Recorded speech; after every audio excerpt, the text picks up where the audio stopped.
Welcome into the DNVR Rockies podcast. I am your host, Suzie Hunter. We've got Kale producing today, and we have a stacked freaking show for you guys. First of all, Buster Olney of ESPN, an absolute legend. He will be joining the pod in just a couple of minutes. Great conversation with him. That's ahead of the Rockies being on Sunday Night Baseball. We haven't seen them on Sunday Night Baseball in years, and we definitely haven't seen them on national TV yet this season. So that'll be a big one. So that's a great conversation we've got coming up. We've got, we're going to talk about the ABS. We are going to talk about some Rockies news. But first, I do want to say, so while I was down in Albuquerque, something very, very awful happened to a child in Albuquerque. An 11-year-old boy was killed outside of the stadium in a shooting. So heartbreaking. And it was a surreal night at the park. Everyone did a great job, though, keeping fans safe, but it was very sad. So my thoughts and prayers are with the family of those victims. And like, if you know something, call the Albuquerque police, because the suspect of that is still at large. So wanted to get that into the podcast. We're going to switch it now on a lighter note. We're going to talk about some Rockies news real fast. German Marquez extended through 2025. A huge deal, especially because I think a lot of us were afraid that we wouldn't see German Marquez pitch in a Rockies uniform again after going down in Cleveland with what ultimately resulted in a Tommy John surgery. So German Marquez will pitch again as a Colorado Rocky. That is great news. And there's some bad news, and we've got some good news. Bad news, Austin Gomber heading to the 60-day IL. Good news, Victor Vodnik, pitcher in triple A rather. He was in double A just a couple of weeks ago, it feels like. Victor Vodnik has been called up to the Rockies. That is exciting. He is an exciting young pitcher. And he also came to the organization in that trade that sent Pierce Johnson to Atlanta. So a lot of very interesting Rockies news. I'm sure they'll have a lot to talk about on Sunday Night Baseball, but I'm going to toss it to my interview with Buster Olney, so y'all can be all set for Sunday. Here we go. Joining the pod now is the legendary Buster Olney of ESPN. You are going to be on the Sunday Night Baseball broadcast, and this is the first time we get to see the Colorado Rockies on national TV. So I kind of need to know, what do you think about these Rockies this season? As always, it feels like they have, 2-3 young guys that you're kind of excited about. And it's interesting, whenever you have the Rockies on national television, I think, and this is my 13th year on Sunday Night Baseball, and I think this is the third time we've had them, they're really excited, and they're incredibly gracious and helpful. Look, tomorrow, when I'm going to San Francisco, I'm going to get a chance to talk to Nolan Jones, and I'm fired up to speak with him and other guys in the team. From what I understand, there's a chance we're going to see Chris Bryant activated this weekend. That would be fun if that happens. These are guys for me working at the national, on a national broadcast on the weekend. I don't get to go to the minor league games in the way that I used to when I was a beat writer from time to time. And so to see these prospects now having graduated the big leagues is a lot of fun. Yeah, I was going to say the Rockies right now, a lot of the conversation for us too, the young players that kind of keep the hope moving. But I'm so excited to hear that you're excited to talk to Nolan Jones. What is the first thing you're asking him when you get a hold of him? How much the epic, and I'm assuming this happened, the epic basement brawls with his brother on over hockey or something. That he and his brother at some point, I've got 3 siblings, at some point, those must have just been crazy. And also just to lay eyes on him in person, in terms of his athleticism and the way that he moves. I talked to Bill Schmidt today, and I asked him about the first time that he saw Nolan, and he talked about the athleticism. He said now, though, that he gets to watch him on a daily basis, that has come to the fore even more. And he really feels like he's a player who's developing. Yeah, and also the crazy thing that we talk about all the time, Nolan Jones wasn't even an outfielder a year ago, so just has done such a great job picking up a new job. Yeah, exactly. And we did have an interesting conversation today about, because typically, as you know, when you get an outfielder has a good throwing arm, they put them in right field. And I said, so what was it about, his circumstance where you put him in left field rather than right field? And he talked about, the unique nature of Coors Field and how they feel like that the better defender needs to be in left field because of the challenges and, of course, his throwing arm. Yeah, Coors Field, that outfield is no joke. Are you a little bummed that this matchup isn't happening at Coors Field, a mile high, where all the weirdest baseball stuff always seems to happen? Yeah, I thought one of the coolest moments last week, and I'm sure you saw this when the Blue Jays were in town, that shot, I think our colleague Hazel May took of all the Blue Jays players going up to the upper levels because they want to see the Rocky Mountains. And now that I live here in Montana, I mean, any chance you get to see the mountains, you take that each time. But I agree with you. Look, I do think San Francisco, I get asked all the time, sure you do too, what's your favorite ballpark to watch a game in? For me, San Francisco is objectively probably the best park in the big leagues. But Coors Field, because that view is so unique. So unique. See, I love Oracle Park, but at the same time, I get so cold. But it's fine. It's fine. It's a beautiful park. That's what Bill said, that the fog was rolling into San Francisco this morning, and his warning to me was, you better bring something warm. So it's it's going to be for the players in the field, I'm sure the night games are going to be a challenge. Always a little bit of a challenge, but look at us, just like complaining about the silliest thing. Or look at me. So the Rockies, they played a mile high. It's such a challenge for pitchers to keep those ERAs low. And it's such a hard time for batters to get the recognition they want, because I think a lot of people think the numbers are just inflated. What do you think now that we're 30 years into this Coors Field mile high baseball experiment? Do you think we're ever going to really figure it out? No, I become convinced of that now. We saw the Baltimore Orioles have a parallel challenge because their ballpark was small, and so they put that cut in left field, and the home run numbers dropped dramatically there, and the pitching numbers got better. You can't do an artificial fix like that in Coors Field because of the elevation. I'm telling you everything you already know. But the biggest thing I always feel like with pitching with the Rockies, and I can remember going to the ballpark their first year that it opened, was the constant negative reinforcement. The sport is filled with failure. And so for the pitchers that the Rockies are developing, every time, you can pitch a great game in Coors Field, and yet you could wind up with an ugly pitching line because the outfield, out of necessity, is going to be bigger. There's going to be more space. It's more difficult for the outfielders to challenge. And so with that negative reinforcement over time, it does feel like the pitchers get worn down, which is why, the loss of Marquez this year was so big, because it felt like he was one of the few pitchers who kind of overcame that. There isn't really an equalizer that they can, necessarily affect. And you're right about the narrative about hitters in Colorado. It's interesting because the Dodgers historically have always had great pitching. Pitchers win awards there. And any pitcher will tell you it's an advantage to pitch in LA because the marine layer that goes in there late at night. Well, no one ever gives the Dodger pitchers demerits in the way that they do the Rockies hitters. You're 100% right. I mean, look, Larry Walker's Hall of Fame candidacy was a classic example of that. I think Todd Helton, as we move forward, his candidacy is also going to be probably looked at through that prism of, it's Coors Field. Exactly.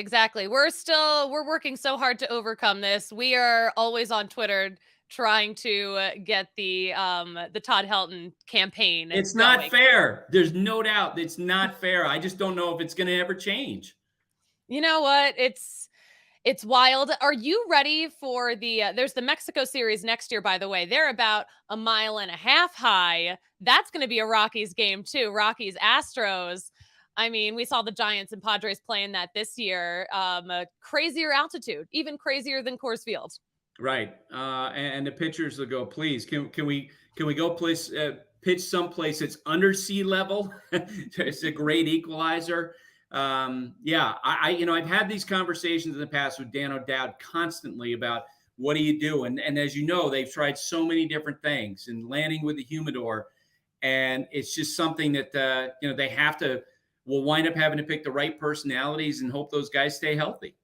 Yeah, definitely. We got some good personalities. We got a few healthy guys. It's been a tough season for the Rockies, but right now, here at the end of the season, they have a chance to be play-up disruptors for a lot of teams because most of the teams the Rockies are facing are in contention, and the Giants are kind of in it too, even though they're still slumping right now. Do you kind of root for this chaos at the end of the season in terms of teams that aren't in it getting the chance to just really disrupt the teams that could be? Oh, without a doubt. And we have to remember, I feel like every year when we see especially the wild card chases, which is what the Giants are involved in, you're not talking about teams that are comparable to the 27 Yankees or the 76 Reds, or even the 95 Rockies, right? I mean, these are teams that are flawed in many respects. And so they go through these ebbs and flows. The Giants, earlier this year, it looked like they were gaining momentum, but they've had so many injuries. So down the stretch, when you get these matchups of teams that are in contention like the Giants against the Rockies, they can cause problems. The Nationals have done that in the National League East. They've been beating up on teams, surprisingly. I do think it's fun because, these teams, these players are in what are effectively lost seasons.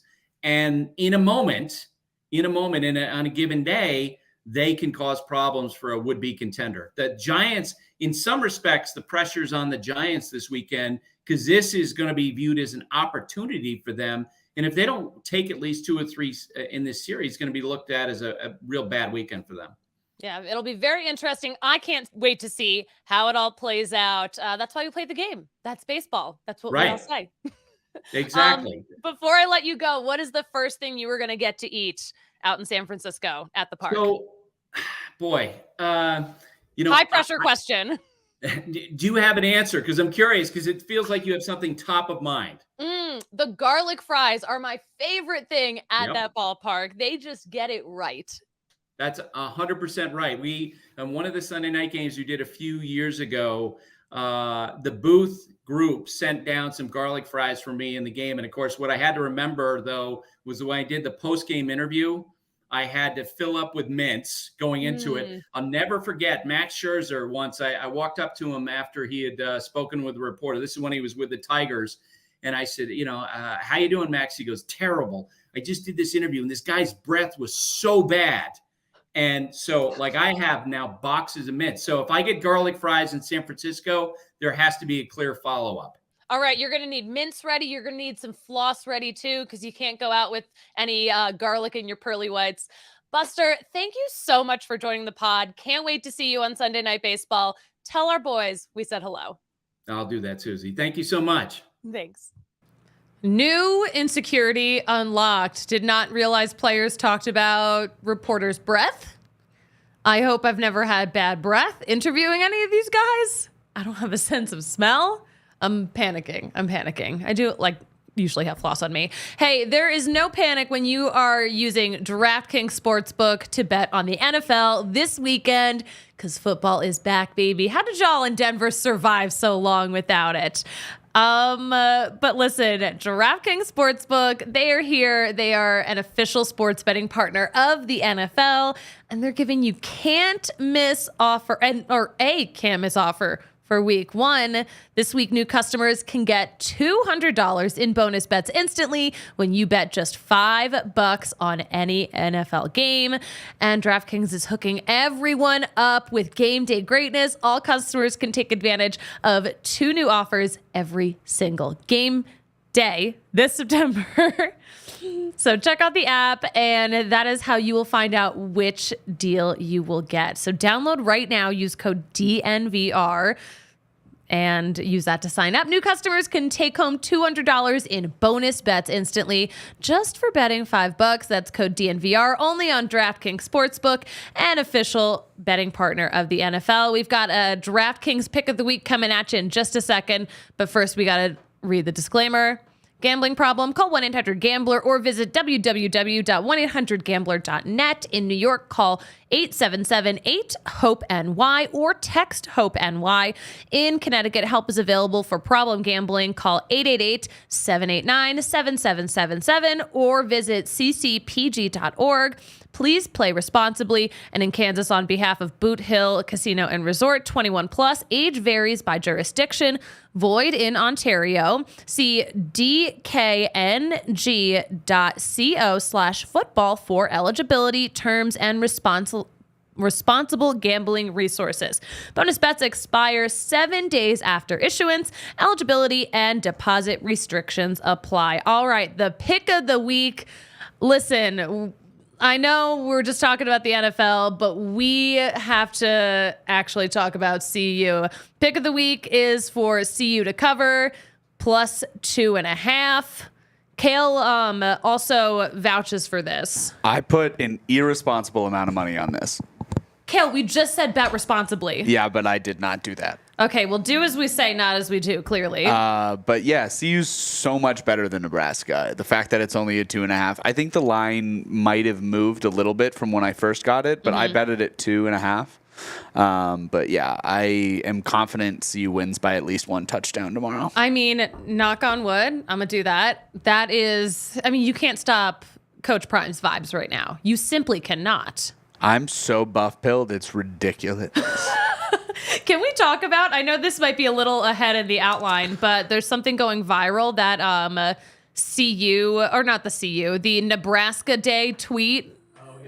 Yeah, let's pull this up. Okay, so this is going viral for all the wrong reasons right now for the Rockies.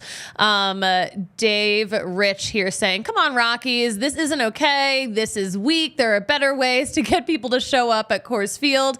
Okay, but like, here's the thing. So it's a picture of Huskers take over Coors Field. It's on the big screen. There's no game at Coors Field this week. Like, Nebraska Day was months ago. Okay. So why was the graphic up? So Nebraska alumni had a private event at Coors Field while the park was empty. So it's like a meetup because like people are in town for the game. I gotcha. So like, I don't know, like they have to have it somewhere. What'd you say? But during hate week, just go to the convention center. Don't use one of our beloved ballparks. You know, that is fair too. That is fair. But like, the argument that this guy posted is like totally wrong because it's not a way to get people to show up at games. Also, like CU has their own night. You know, CSU has their own night. Nebraska has their own night. Wyoming gets a night. Like all these schools get a night.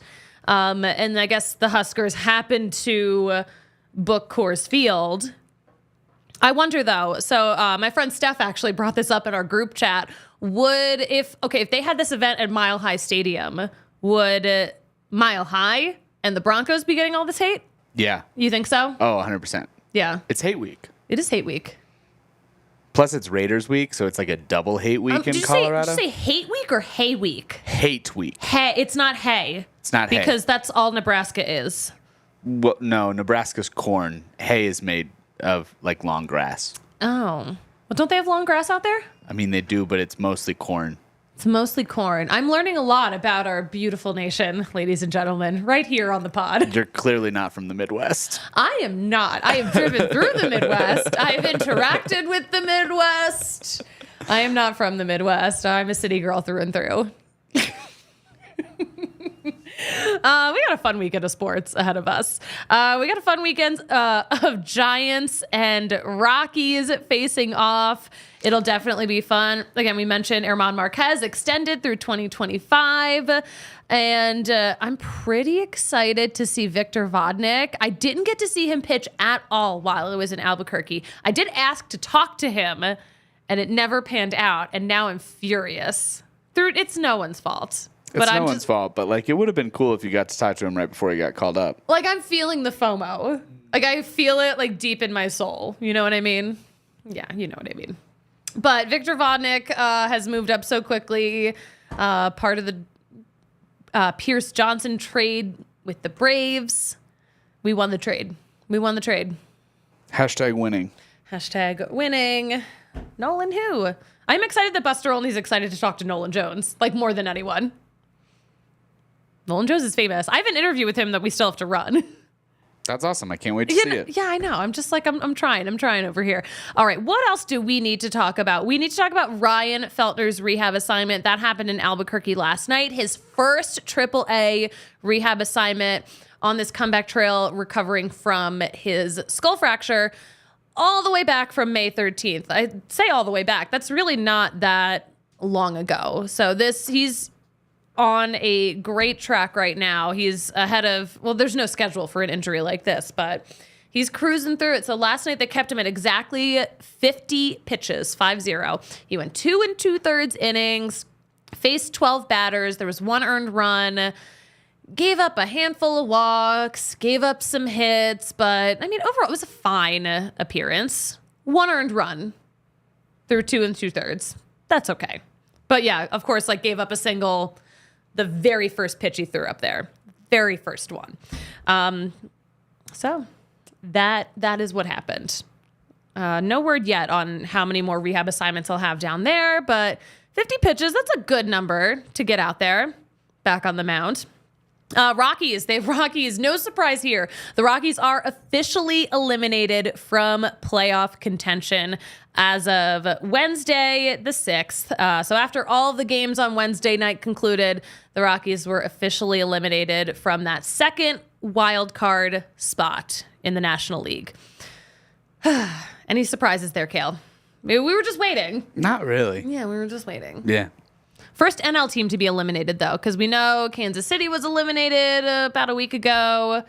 The A's a few days before that. But yeah, first NL team to be eliminated from playoff contention, the Colorado Rockies. All right, let's bring it back to my time in Albuquerque. So really cool thing about Albuquerque. I mean, first of all, great group of guys down there. The second really cool thing is that they are already using the automatic ball strike system, the ABS, the robo-ump. They're already using it. They're using it in 2 different ways every single week, and it's so fascinating. We have a great conversation with Willie MacIver about the ins and outs, and also getting to know him, absolutely hilarious. He's got that classic golden retriever energy that we all love. But before we get into that, oh my gosh, we didn't even do the Breck read, and I have a Breck in front of me. Oh, boy. Let's talk about Breck real quick. All right. First off, we got to talk about Breck Brew because for starting my show on time, Alyssa brought me a Broncos Country Pale Ale. That is the beer of the month here at the DNVR bar. And you know why, because it's freaking Broncos season. How are you going to get through Broncos season without a Broncos Country Pale Ale? It's $6 for a pint just like this here at the DNVR bar. Apparently, it's a new recipe. I don't have that kind of refined palate. To me, it tastes just as good as it's ever tasted, but it's a new recipe. We love when they mix it up a little bit, but Breck Brew has a beer for any occasion. There's no better way to watch a game than with a Breck in your hand, maybe in a chilled glass too. And they've been doing it for 33 years. It all comes down to their love and passion for making good beer. And because we're in Colorado, they actually care about the environment. It's made with 100% renewable energy. So, listen, Broncos Country Pale Ale, they got the Mile High City Golden Ale, and the Good Company Hard Seltzer. Those are my personal favorites. But if you can't make it to the DNVR bar, they have a Broncos watch party on October 12th at their Littleton, or at the farmhouse in Littleton. That is an incredible place. We've been there a bunch as a company. We've done shows from there. We have such a good time there. But check that out on October 12th.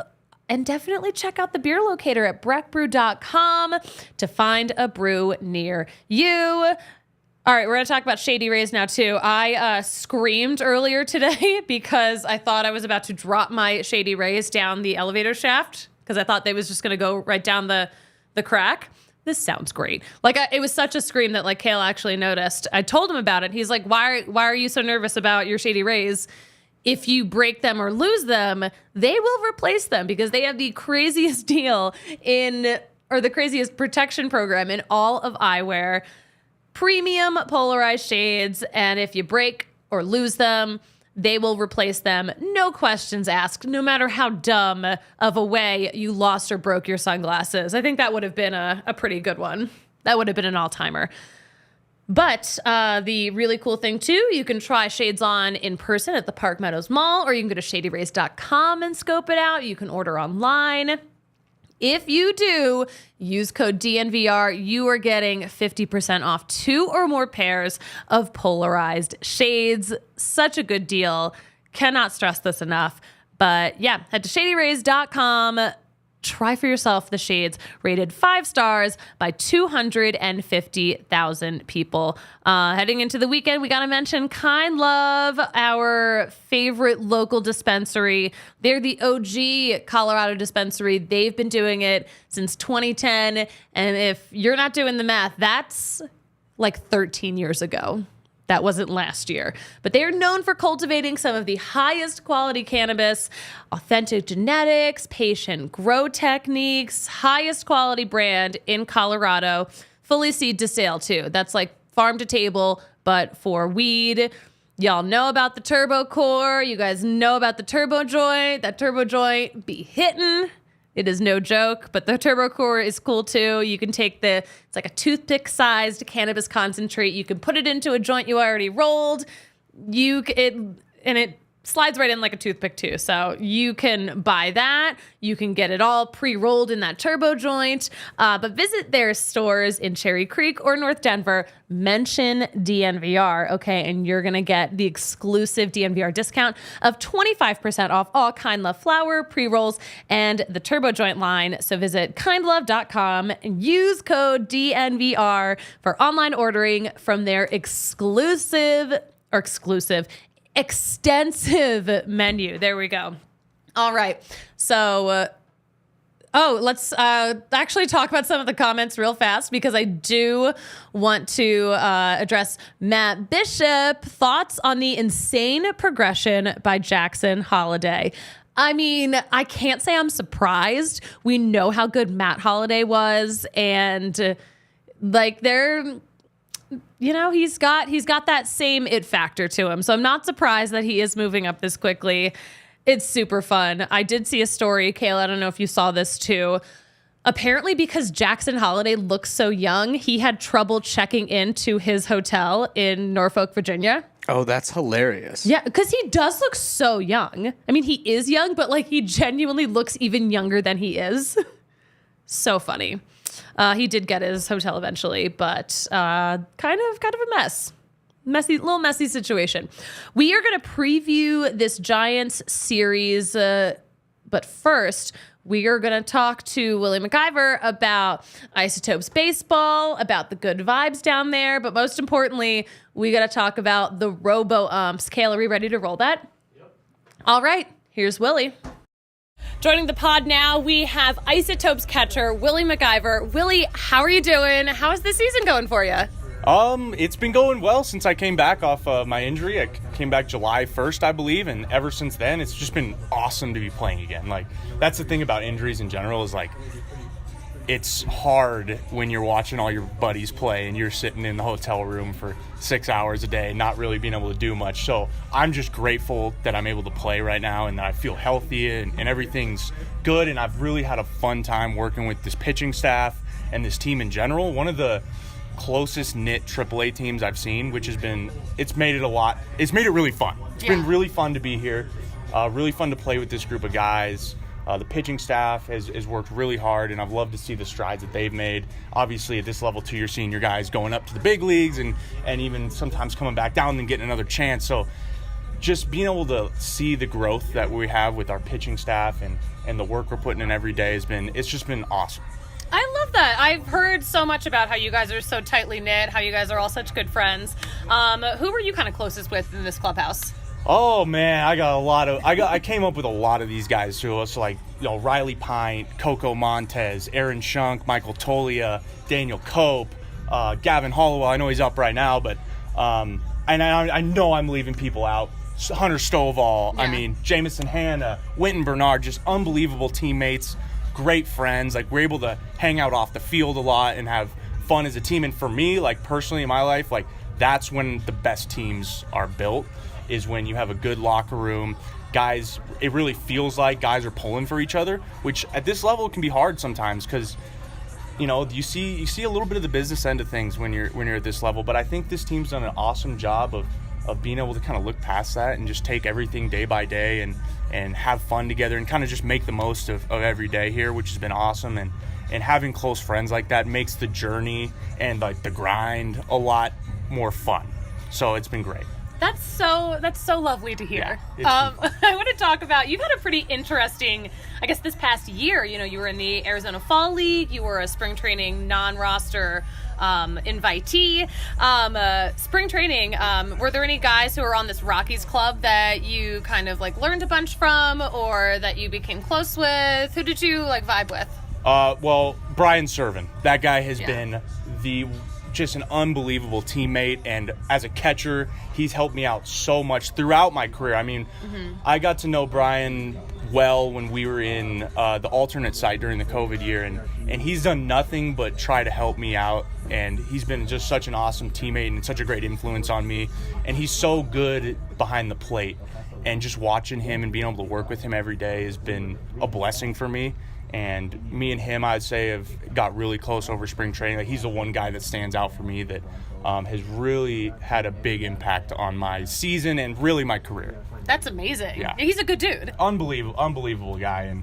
And the crazy thing is sometimes, there is a competition aspect of it, but, like, me and him talk about that openly all the time. Like, yeah, we compete with each other, but, like, in our minds, like, we both want to be in the big leagues, So it's like, it's not me instead of you, it's us together, And that makes it really fun to work with a guy who really understands how everything works, and he's got time up there and he's got a lot of experience, and it's really helpful for a guy like me who's kind of getting obviously my first year in AAA. It's made the transition a lot easier for me. I love that. Sounds like such a healthy mindset to have. Yeah, it is, and I tell you, sometimes it can be like stressful, because you're like if you start worrying about what's going to happen, the future, the past, all this, the failures, it's just going to drives you crazy. So one of the things that like I've learned, and I think that's helped me mature throughout my journey in the minor leagues, is just being able just to like wipe away whatever negative stuff happened and the positive stuff, because sometimes if you're doing really well, that can affect you negatively too. If they talk about being too high and being too low. So kind of trying to keep that even keel where every day you're feeling like it's a brand new day, no matter what happened yesterday. And now that can be a lot easier said than done, because you go 0 for 4 with 3 strikeouts, it's going to be pretty hard the next day to come with the same confidence. So it's a lot of like mental work in terms of just keeping yourself down to earth no matter what happens, and really not trying to look ahead into the future or look back what you could have done, because that's just going to make life a lot more difficult. And that's one thing that's just been taking so much, like making me live so much freer, is just like, whatever happens. If I can go up there and focus on competing in the box, focus on putting up zeros as a catcher, I feel like whatever happens, I can live with that, because I'm giving myself the best opportunity to be my best version of myself. So, like, if I can do that every day, like, whatever happens. And it's been so mentally freeing for me just to have that mindset. It's not easy, though. It can be hard sometimes. But, like, if that's my focus, I can live with the results. I love this. Okay, this is such an inspirational interview. Is this a TED Talk? It might be. Well, it's just, like, I feel like when you go through stuff and, like, injuries and then, like, a couple years of just me personally not performing at the plate like I know I can, and then kind of just thinking back on that, it's like, what's going on? And I realized, like, I've just been stressing out about it too much, like stressing out about my swing, my mechanics, all this stuff. So going into this last off season, I was like, you know what, screw all that. I'll work on my mechanics in the off season, but I'm going to really hone down on my pitch selection and my approach at the plate. And like, if I can go up to the plate with that mindset, and I can try to execute that as best as I can, I can't do anything else. So that makes me like, I can sleep at night. I'm happy. I'm good. Like, whatever happens. And that's like, any young guy, that's the best advice I could give you, is like, just find a way to just wipe away the failures, wipe away the stress, And I feel like that's when you play your best. Yeah, well, it's working for you. I want to talk about what happens behind the plate here, because here in Albuquerque, you guys have been using the ABS all season. How has that changed your job as a catcher? Well, I really pride myself on being a good receiving catcher and someone who can steal a lot of strikes from my pitchers. So it's kind of, sometimes it's frustrating when there's a pitch that like I know I catch that good and get it for a strike, and then it's missed, and you look up on the screen and it's like this close to the zone, and you're like, oh my gosh, like that's always a strike. And it's hard on our pitchers, and it's not a very big zone, and it can, in pitching in Albuquerque is not easy as it is. So I got a lot of respect for our pitchers and the work that they put in just to try to attack guys and attack the zone and not try to be too perfect with everything. And again, as a pitcher, I can only imagine how hard that is. It's hard enough. I don't even know if I can get on the mound and throw a strike. But and then they're usually, you got to locate all this stuff, and you throw, like, for instance, we had Justin Brule come in last night. He was throwing pitches, great pitches, so many great pitches. And it was just like ball one, like barely missed, ball two, barely missed. I'm like, gosh, now we're 2-0. And it seems like normally 2-0, come on, make a pitch. But he's been making his pitches. So that's the thing where, like, as a pitcher too, you have to be able to realize that it's not going to be perfect. It's going to be hard. But if you can just do your best to attack the zone, and that's what I've seen the pitchers doing, and they're getting a lot better, and you can really tell when we go to a place like Sacramento and we're a little more ground level, and then they start just dominating guys. It just goes to show that the work that they're putting in is really, it's working, and they're getting better, and it's great for me to see as a catcher. Is it kind of crazy for you to realize, like, oh, I'm working with this ABS, and I kind of have a leg up on major leaguers when they finally implement it?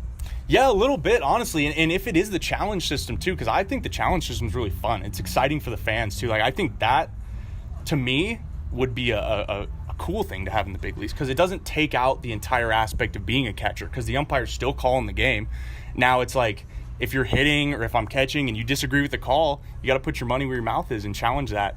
And you only get 3 a game if you lose. So and it's cool because then they put it on the scoreboard and all the fans get to see it, and it's a quick thing. It doesn't take too long.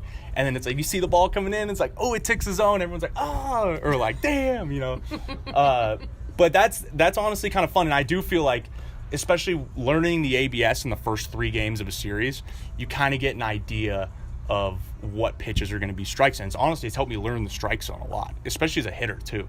And it's really nice as a hitter when you can look up at the scoreboard every time it shows you where the pitch is, because I'm like, oh, that's as far outside as it's going to be. Now I know that anything more outside's a ball, which is nice.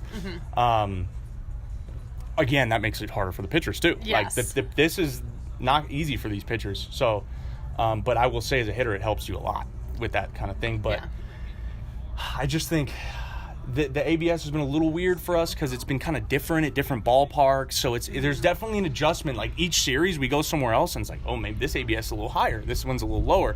It's a learning curve. It's fun.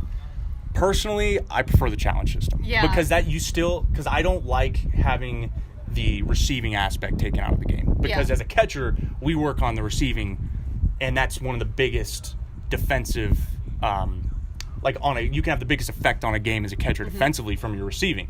So not having that as part of the game, I think, is detrimental to that aspect of it. And I think that's like part of the game is how good can a catcher be at catching the ball. Yeah. And if you can help your pitcher get strikes by catching the ball well, that's going to add to your value. And I think that's important. And it's also like these umpires are good. Like even when even the guys in AAA, like they're good. There's not a lot of calls, like even in the challenge system, that they're missing by a lot. And so I'm sure in the big leagues, they're even better up there. So if you do have the challenge system, I honestly don't think like a ton are going to get challenged. And if they do, it's going to be those ones that are obvious. And then I think that helps mitigate some of that. Like, oh, that was a really bad call in a really bad spot and it totally ruined the game. But it's like, oh, I can challenge it. And then it's like, okay, that didn't ruin anything. But if it's those borderline pitches, a lot of the hitters aren't going to challenge it because you have to be a good teammate in that situation and keep your challenges. So that it adds another strategy aspect to the game too, which I think is fun. It's fun because like it will be, we got one challenge left in the 6th inning. Okay, hitters, you got to save that for the pitchers. Which, and again, so we gotta make sure that if we're challenging pitches, it's a good pitch to challenge, which I think is really fun. Got to be selective. Got to use that strategy. This is so interesting. Yeah. I'm so fascinated by when we'll eventually see this up in the majors. I want to talk to you a little bit about nicknames, because your last name is MacIver. I was like, oh, I hope he doesn't go by Mac, because we already have a Mac up with the Rockies. But you were telling me you have some different nicknames that kind of go along with what your hair is doing. Yeah. So my journey with my hair has been a lifelong battle for me, I would say. Everyone has a battle. Yeah. And this is yours. This is mine. Mine is with my hair. But they do not call me Mac because we have Mac, and he's Mac. He's Mac. He's Mac, and he's awesome. I love that guy. He is such a great teammate, such a great leader. Nothing but good things to say about him. So, like, for me, it could be like Willie Mac, or so when I have my long hair, you might have something, but then I got cut up pretty weirdly in Oklahoma City, and now the team's calling me Megan Rapinoe, which, she's a great soccer player, so I don't hate that. You have her haircut, though. I have her haircut. So that's my current nickname, and I'm going to have to go with that until I can grow my hair back out. So maybe next year we'll have. But I had a buzz cut my whole career, and I spent pretty much the whole year last year growing it out and going through the awkward stage. And the awkward stage, I was getting made fun of by my teammates constantly, which is okay. I can handle that. You got to be able to take it if you give it out, and I like to talk smack too. So don't think I'm not getting anything back out of these guys. But so I go through the whole awkward stage, and I finally get my hair, and my hair is looking beautiful. I'm really happy with it. I lose it. Now I'm thrust right back into the awkward stage, and I'm hearing it from my teammates again. But that's, it's all part of the journey. So how long was your hair before you cut it? So it was probably almost to my shoulders. Okay. It was when I was 10 is the last time I had really long hair like that. I had the Bieber cut because I was cool back then. Oh, right. I had to have the Bieber course. hair. And I think Stovall had the Bieber hair too when he was 10, so you can ask him about that. We're going to need to see some pics. Oh, I've got some good ones. I had it all just like Bieber. Stop. And so ever since then, though, I find it. The reason I cut it when I was 10 is because my dad would just pull my hair every time because he wanted me to cut it. He's like, I don't like your long hair. He'd just pull it every time he saw me. So I was like, all right, I'm done with this hair pulling stuff. I had a buzz cut. Then I tried to comb over in college. That looked horrific. I thought it looked good, and then I looked back at pictures. I'm like, oh, goodness. And then everyone makes some bad hair yeah, choices in so college. I finally get my hair flowing down, and it's good. It's almost to my shoulders, which I was going to cut it out. Like, that was like where I wanted. That's why I went for the haircut. So I was like, trim a tiny bit. Got a little too much out. Got a little too much off, but it'll grow back. But yeah, again, it's been a journey. You've got some good flow, though. I do when it's there. Yes. But then it's like the way my hair works. It's like straight down. If I want it to do what I want it to do, I gotta put product, hairspray, the whole 9 yards. It's too much. It's a lot of work. It's too much. It's a really lot of work. So when I can have it long, then it's not as bad because I can just kind of tuck it behind my ears and it's put a little bit of product in and I'm fine. And then the hats look good, and then I was getting ready for beanie season too because you have the long hair coming out the beanie. It's perfect. It's the best look. Think of all that we've lost because of this haircut. Completely lost. And so I'm hoping by maybe late December I'll have it back, and then I can get back into beanie season. But it kept me humble. I'm humbled now. I can tell. Yeah, no doubt. Best of luck to you though with your obviously the rest of the season with growing your hair out. And we'll see you soon at spring training. Thanks, Susie. Yeah, Appreciate thanks. it. What a hilarious young man. We will address some of the comments before we kick it into gear, but first we got to talk about Backus and Shanker. Because when you get hurt, Backus and Shanker is here to help. They are winning for Colorado families. They've been doing it for more than 25 years, and they have won more than $1 billion, with a B, more than $1 billion for their clients in Colorado. And the great part about them, the best thing, it is totally free until they win money in your case. You can call them up, consult with them about your case, and they're not taking a dime unless they win money in that case for you. And they've got neighborhood offices all over Denver. They've got more than 30 lawyers, more than 100 staff, so much power behind them to win these cases for you. So here's the bottom line. Backus and Shanker helps with all kinds of injury cases where you weren't at fault. Car accidents, motorcycle, rideshare, pedestrians, trucks. They can even help if you're injured at work. Give them a call at the easiest phone number to remember, 222-2222, to find out if you have a case for free, because Backus and Shanker wins. There we go. One of these days, Kale will sing with me. Kale, you should see Kale, by the way. His vibes are incredible. He's got the Broncos Fogo overalls on. Hell yeah, I do. Yeah, incredible vibes. I've got that. I've got like a farmer's hat on. I look good. You're pulling a look right now. I'm so mad that we don't have Rockies overalls. It's football season, but maybe by next spring they'll have them. That would be nice. The whole Phillies team got the Phillies overalls, like the whole team. That's awesome. And they all wore them to the park on the same day. I saw that. That was dope. Oh my gosh! Like Nick Castellanos had his rolled up. Like Yeah. It was just, oh my gosh, it was too much. It was just enough. Let's talk about the comments. Mick Guglio, what a name. Great interviews today. Does Willie MacIver have a shot at getting called up? I wouldn't say this season unless something like awful happens to either Elias Diaz or Austin Wins. Of course, I mean, you never know what's going to happen. I didn't know they were going to shut down Austin Gomber for the rest of the season, but here we are. We'll see. I mean, I think he's got it. He's got some good energy going on. He's a good catcher. Nathan May, Willie Mac got some sunshine off Remember the Titans vibes. Oh my gosh. Yeah, he kind of does. I would agree with that. Yeah. No, he was very funny. We also didn't get pictures though of his Bieber haircut. And who else did he say had a Bieber haircut? Oh my gosh, I can't remember. Kale Sorbo, once upon a time. Kale Sorbo had a haircut. Also, Kale Sorbo, while we were talking about bad hair choices in college, you mentioned you had a man bun. I did have a man bun in college. Too powerful. I was too powerful. That was a messy year. I think you're not having a stable year if you have a man bun. I don't think, yeah, it's fair. I had to grow my hair out for a play I was in. Oh. And then I just like kept it. Huh. Yeah. They couldn't like slap a wig on you? I mean, they could have, but like. You went into, are you a method actor? No, but. Did you become the role?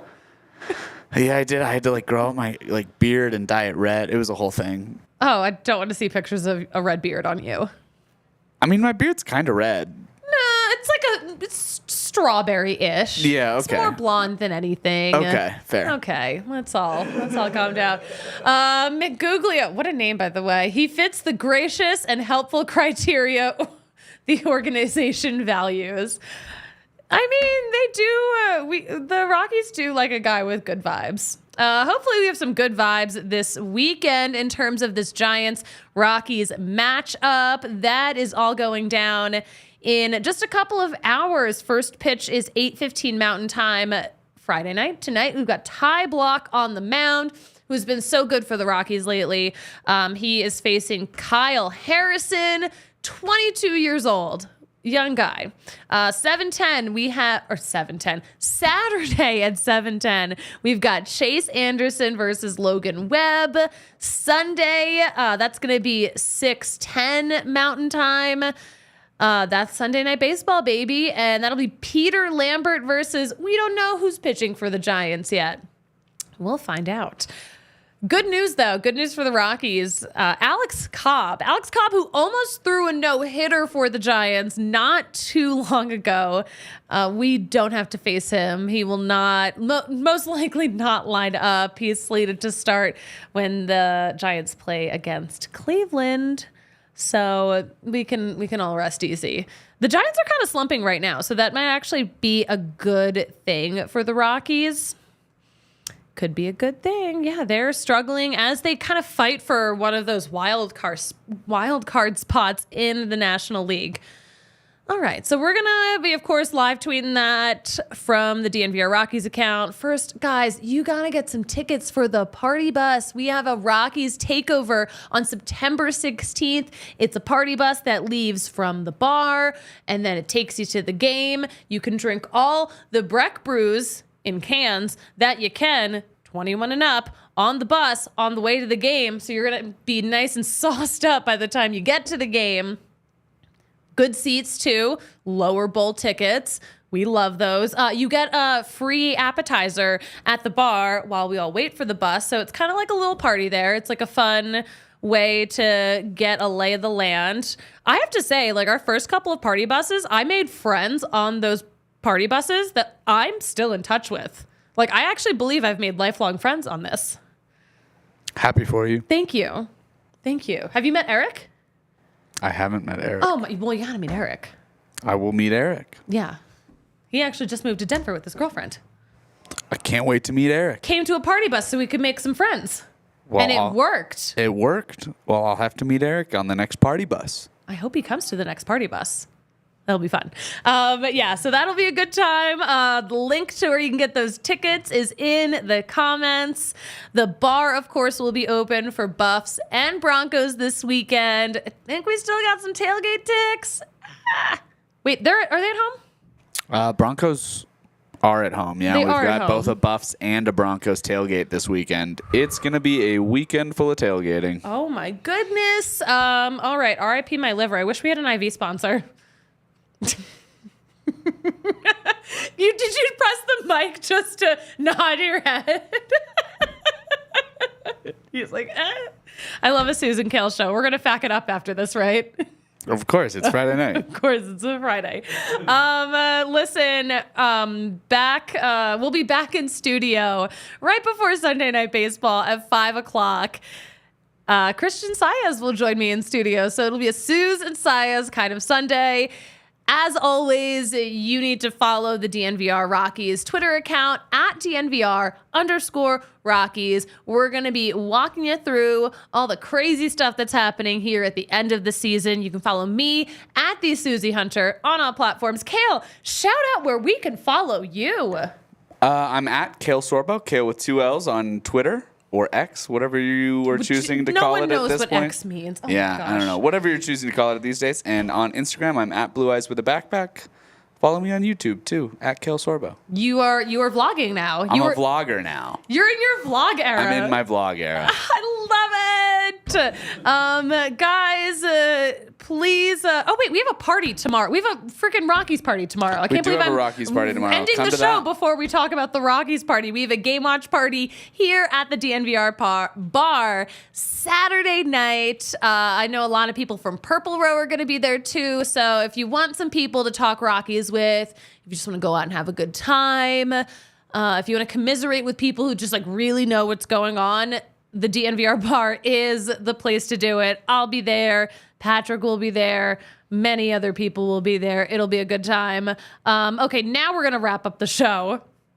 Gail, you know what we say about wrapping up a show? What do they say, Suze? It's impossible. No one knows how to do it, but it's fine. I will just say see you later. Talk to you on Sunday.